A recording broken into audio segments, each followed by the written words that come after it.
10 กว่ารูปซึ่งเราก็จะมีการเพียงแค่ปีละครั้ง10 วัน 10 คืนในการทำปริวาสกรรมแต่เท่านี้ก็เป็นเท่านึง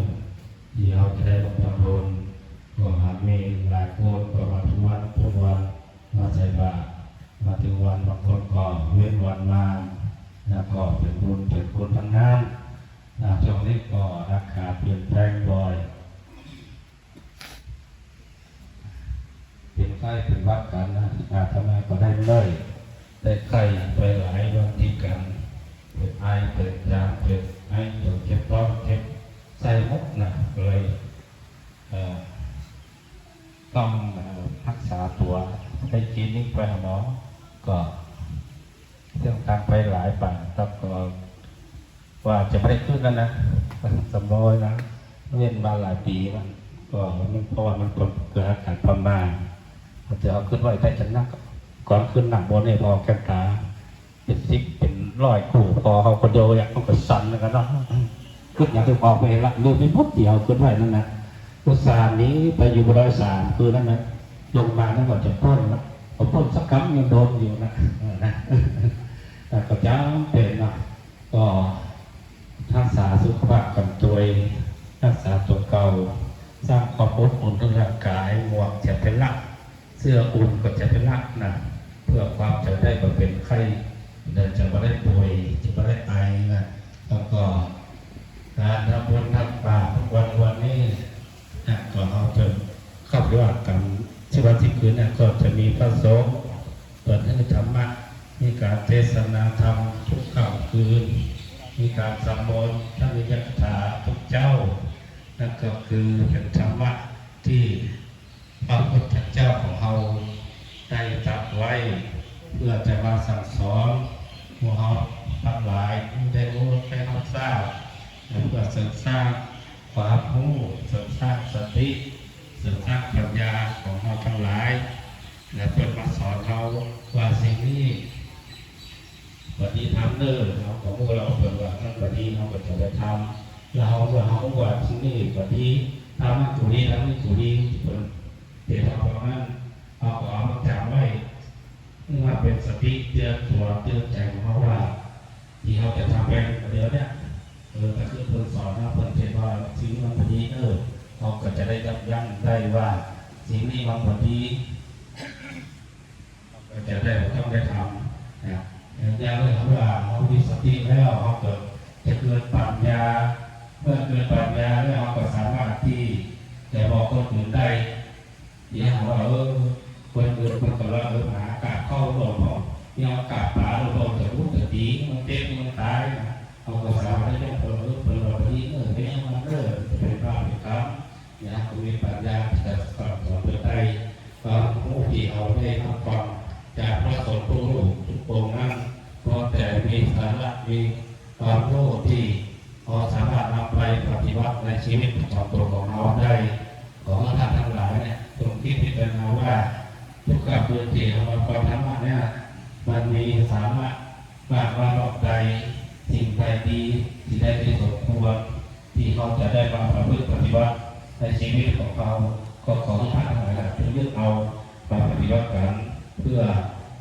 ชีวิตเพื่ออนาคตของเราจะดีขึ้นไปธรรมะทุกเรื่องทุกบทที่พระเถระที่คนได้เราเห็นเราฟังนั้นก็คือคุณจะได้ซ้ำกันมีสาระที่ดีก็สามารถไปดำรงชีวิตปฏิบัติของเราได้มีความรู้มีสติมีปัญญาจากที่เราได้สอนเรานำไปประพฤติปฏิบัติกันอาตมาก็เป็นงานคิดได้แต่เรื่องที่เราจะพูดและทำขึ้นอย่างที่อ่อนนะก็ท้ายสุดนี้ขอบุญกุศลที่ท่านทั้งหลายได้กระทำมาจากการทำบุญตักบาตรตั้งแต่เจ้าวันแรกจนถึงเจ้าขอส่วนนั้นจงมาปกปักรักษาเพื่อท่านทั้งหลายเพื่อได้อยู่ดีกินดีมีความสุขอย่างหนึ่งก็ใกล้จะถึงปีใหม่แล้วสิ่งดีๆที่มันสิ่งใดดีๆที่ และปีใหม่นั้นสิ่งใดที่ดีๆนะก็คือขอให้เข้ามาในชีวิตของเราสิ่งใดที่มันควรดีก็ขอให้เราหลงโลกพ้นไปกับปีเก่าเนี่ยขอให้สิ่งดีๆเข้ามาอยู่ในชีวิตของเราในปีต่อไปข้างหน้านี้แล้วก็แถมยังเนื่องสำหรับปีนี้ก็จะมีการ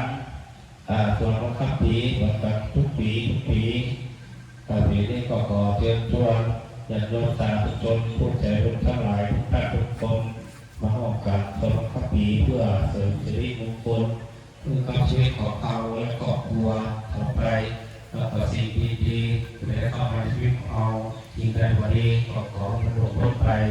แล้วก็ขอ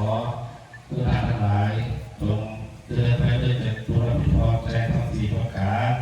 มีอายุวันนะสุขภาระปฏิภาณธนาสารสมบัติการทุกผู้ทุกคนเจอ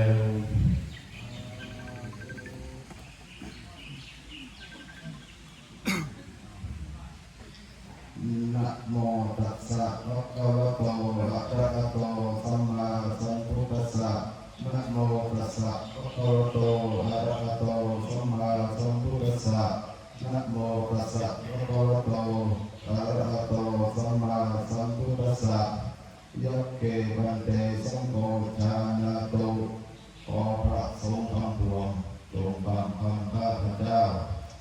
บัดนี้ได้มีทายกทายิกาผู้มีจิตศรัทธา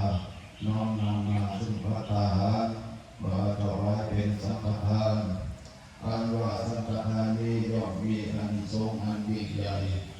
สมเด็จพระพุทธองค์มิได้จำเพาะประจงว่าเป็นของภิกษุรูปใดรูปหนึ่งก็หาไม่ได้ให้เป็นของสงฆ์ก็สังฆมงคลสมเด็จพระพุทธองค์ทรงตรัสว่าให้แก่การตามบรรดาผู้มาถึงบัดนี้ข้าพเจ้าจะสมมติตนเป็นผู้แจกของสงฆ์พระสงฆ์รูปใดเห็นสมควรหรือไม่สมควรถ้าเป็นการว่าเห็นเป็นการว่าไม่สมควรแล้วไซจงได้ยกมือขึ้นรับรองร่างการรับรองสงฆ์อย่าได้เกรงใจถ้าเห็นว่าเป็นการสมควรจงเป็นผู้นิ่งอยู่บัดนี้พระสงฆ์ทั้งปวงนิ่งอยู่ข้าพเจ้าจะรู้ได้ว่าเป็นการเห็นสมควรจะได้ทำการแจกของสงฆ์นาการบัดนี้อายังปัตมัตตโกมาอาเดรสาปาตุนาเตส่วนที่เห็นย่อมถึงแก่พระมหาเถระผู้ใหญ่ผู้อยู่นะข้าพเจ้าอาวาเสสาปาปาอานาคาปาตุนาเตส่วนที่แล้วจากพระมหาเถระผู้ใหญ่แล้วย่อมถึงแก่ข้าพเจ้าทั้งหลายผู้เป็นพระปฏิบัติอาจารย์จากนั้นย่อมถึงพระมหานัตจาริกภิกษุผู้ประพฤติธรรมเสร็จแล้วย่อมถึงแก่อุบาสกอุบาสิกาผู้รักษาศีล8และศีล5ตามลำดับตลอดจนถึงสรรพสัตว์น้อยใหญ่ทั้งหลายเมื่อบริโภคแล้วจะไม่มีโทษแต่ประการใดบัดนี้ข้าพเจ้าได้ทำการแจกของสงฆ์เป็นที่เรียบร้อยถ้าเห็นว่าเป็นการสมควรแล้วจงให้สัญญาสาธุการขึ้นให้พร้อมกันเถิด สา